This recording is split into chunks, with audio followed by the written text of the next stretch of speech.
there's a rally here today with all the locals, SEIU 10 to 1, Local 21, and some other unions. And they're saying here, staff up San Francisco.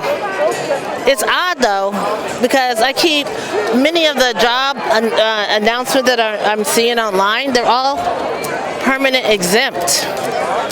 So that leads me to believe that they're hiring people outside. You know, those people are outside of the city charter. They're not civil service, and they don't have the protection under civil service. And I'm not sure if they even get a retirement. But it sounds like privatization on the under to me. Because why aren't we talking about our raises and more money? The inflation is out of sight, 7%. Many of the workers that are in my union, we cannot telecommute. And we have to bear the full cost of driving across the bridge, you know, the transportation costs. And it's heavy.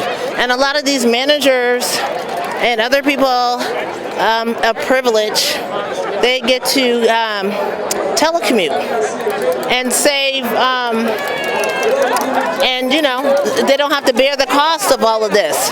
So yeah, we need our 7%, and I'm not understanding why we're not talking about out here raises. And then the other thing is, I'm glad these other unions, this other group is out here talking about the vaccine. You know, I mean, it's really odd that in San Francisco, you know, this is the mandate, but that if you're a state worker working, in case in point, if you work for the city, you have to be fully vaccinated or lose your job April 1 like Kim Cox. But if you just go right down the street to the school district, you know, they have an option.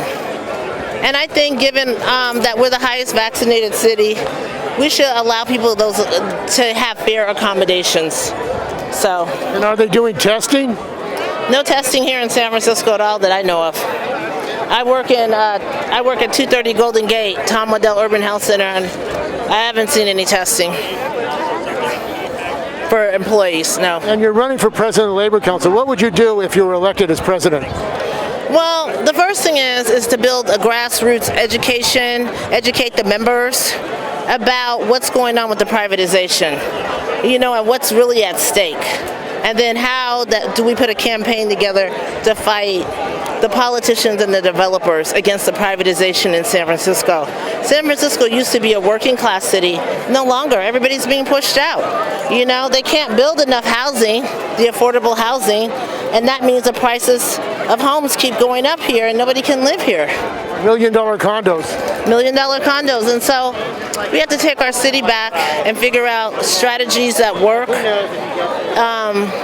So that people can get housing, and that might mean going up higher, building up, but we have to house people, and we have to get a hold of this homeless problem, and we're not going to get rid of this unhoused problem until we figure out how to get more demand, more supply than demand for housing.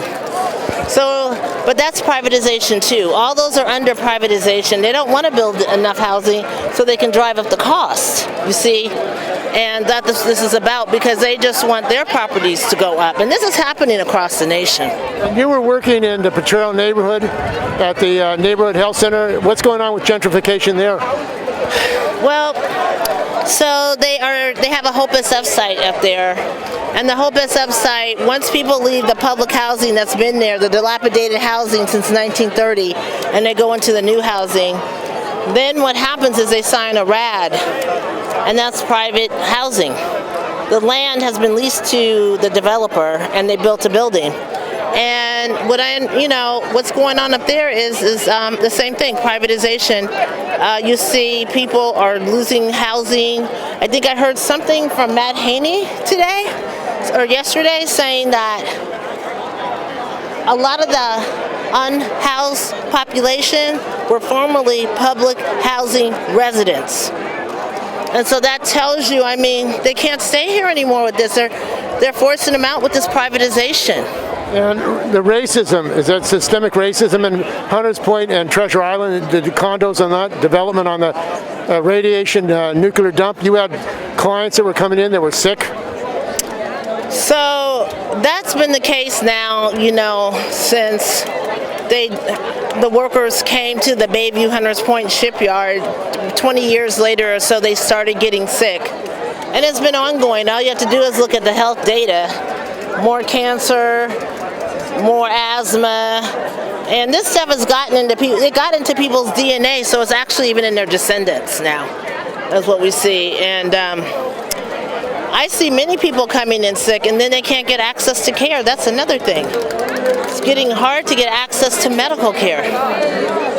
And you think we should have national health care? Get rid of the insurance companies? We need one payer for everybody, and we do need national health care because, I mean, health care, as we see in the pandemic, it was the people who didn't have it, they were stuck in the emergency room, and then they couldn't take care of who they had, the sickest. And some people's needs went unmet, or they stayed in the emergency room longer waiting for care because there were so many people that were uninsured. And they didn't have a primary care doctor to call when they start first feeling sick. So they waited, and then by the time they got there, they were really sick and probably died, some of them. And even one of your workmates died, Ludwig Lieto? Yeah, Ludwig Lieto, a good brother in the fight. He was in the trenches with us for the first 15 months of the pandemic. And yeah, he contracted COVID, we believe, at work.